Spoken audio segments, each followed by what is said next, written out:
take us through the last few days of the highs of winning the game and then the season coming to an end and then being drafted last night. Yeah, this has been a whirlwind of a couple days. It's been a roller coaster ride, that's for sure. I mean, coming back and scoring 10 runs in 3 innings just to fall the next game, that's heartbreaking. It's tough, but being able to turn around yesterday and get drafted, that was something you dream of as a kid. So, I mean, I'm just filled with emotion, and I'm super excited to get started. What was the reaction when you heard your name called last night? There was a lot of my mom and dad cried. That was pretty special to me. But I had some friends and family over, so it was really cool to see everybody super excited for me. And like I said, I just can't wait to get started. Now you see some of the mock drafts. Did you expect to go that high, or were you kind of surprised by yourself? I had no idea what was going to happen, to be honest with you. I got a call from a couple people I was working with that told me the Braves were going to take me when they did, and then I got a call the next pick from their general manager saying that they're sealed the deal. So I was just I was in a room by myself at that point, so I was jumping up and down, but I played it cool going back out and didn't let anybody know what was going to happen. So it was really cool, a super special feeling. I couldn't be more excited to be a Brave. I mean, it's a great organization, and I grew up going to games when I would go out to Atlanta to go play in tournaments. So I can't wait to get out there, and I get to play with Shea and Casey. I'm super excited about both of those. What was your reaction when you saw that Casey was picked today and headed to Atlanta? I was stoked. I was excited. I mean, I get to go with a teammate, and that's always fun. I mean, it's a guy you're familiar with, and Casey's a hardworking kid, and he's got great stuff, and his stuff's definitely going to play at the next level. So it's going to be really fun to play behind, and I know what I'm going to get out of that kid. He's going to pound the zone, throw strikes. He's going to throw it hard, and he's going to make everybody earn it. As son of a coach and how much baseball's been a part of your life, and having gone through this once before at a high school, did you know that this day was coming more so than hoped that this day was coming? I mean, at the beginning of the year, you know that there's a chance that your name could get called. But then again, if you let that consume you, then throughout the year, you're not going to have the year that you want to have, and you may slip. You may get your name called way later, or it may not happen at all. So you try not to focus on that kind of stuff. You want to be here and be in the moment and play with your teammates as long as you can. I mean, this place is so special, and every one of these guys have become my best friends, and it's tough leaving them, that's for sure. But at the end of the day, you have to do what's best for yourself, and I think that Docs and I got great, and Casey, for that matter, got great opportunities, and we're looking forward to going out and trying something new. What does it mean to be the first Aggie drafted in the first round since 2012?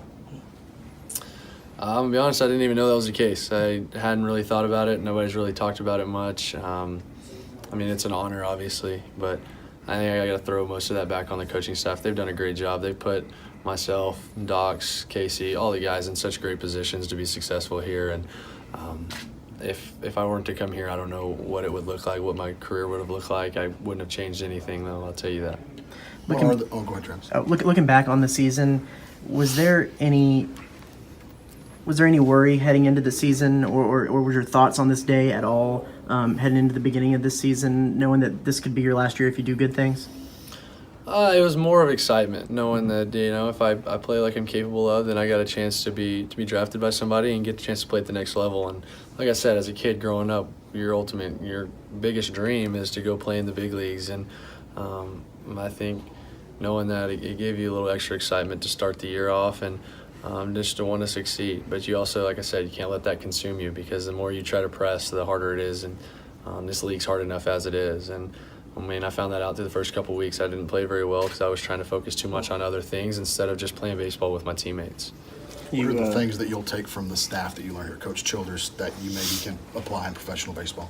This coaching staff has been, an absolute blessing on me, and I think our whole team. I mean, they've instilled every pillar that we have in our program, but most of all, I think toughness, mental toughness, physical toughness, just toughness overall. They push you to be your best every single day, but they know it's not going to be easy every day as well, and you're going to have to push through adversity, and when adversity hits, you got to have an answer. So that's one big thing that I've taken from our coaching staff, and I think it's going to really help me at the next level. You were called on midway to go to the top of the lineup and prove to be one of the more consistent bats, and I correct me if I'm wrong, I think you hit over 300 all 3 years you were here. So how are you that consistent, and how do you kind of try to keep that going through the minors and Got to get to the big show, Braden. Well, I mean, Coach Bolt was a big, huge help to me while I was here. I mean, I watched a lot of video with him. If I ever scuffled, we'd go back and watch videos and of my stance, my swing, trying to get to the same point, and just trying to be consistent with the same swing. We felt that if I could be consistent, then good things were going to happen. And consistency is always a big topic around. I mean, obviously everybody wants to hit over 300, but we try not to focus on numbers.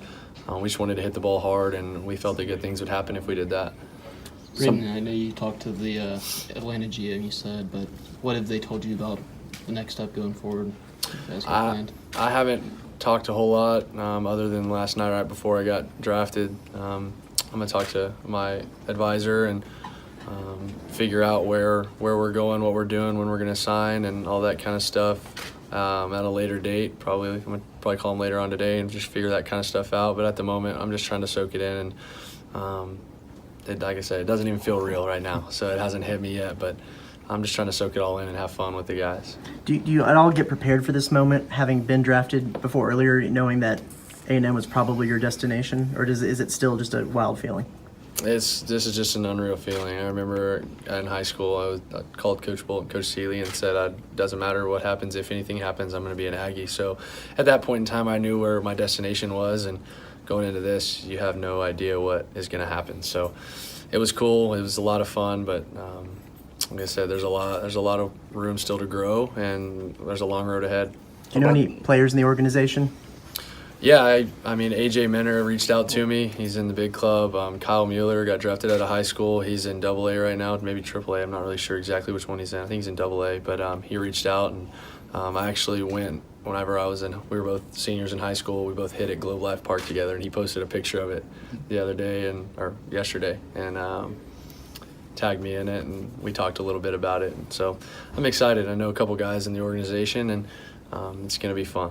What about the program you leave behind? I asked Doc the same thing. I know a couple of core people, pieces are leaving, but got a lot of guys coming back too. What's the outlook for Aggie baseball moving forward? Aggie baseball is going to be just fine. And I mean, when you have a coaching staff that we have here and the talent that's here, they'll figure out how to put it together. That's for sure. Aggie baseball is going to be really good for a really long time.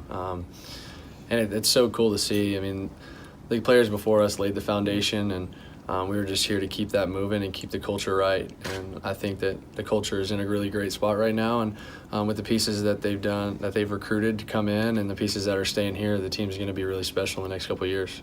Do you think it helped you showing your versatility through college, moving different positions?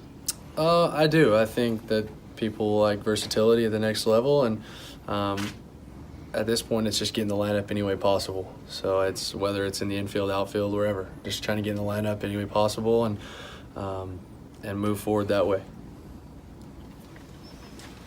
Perfect.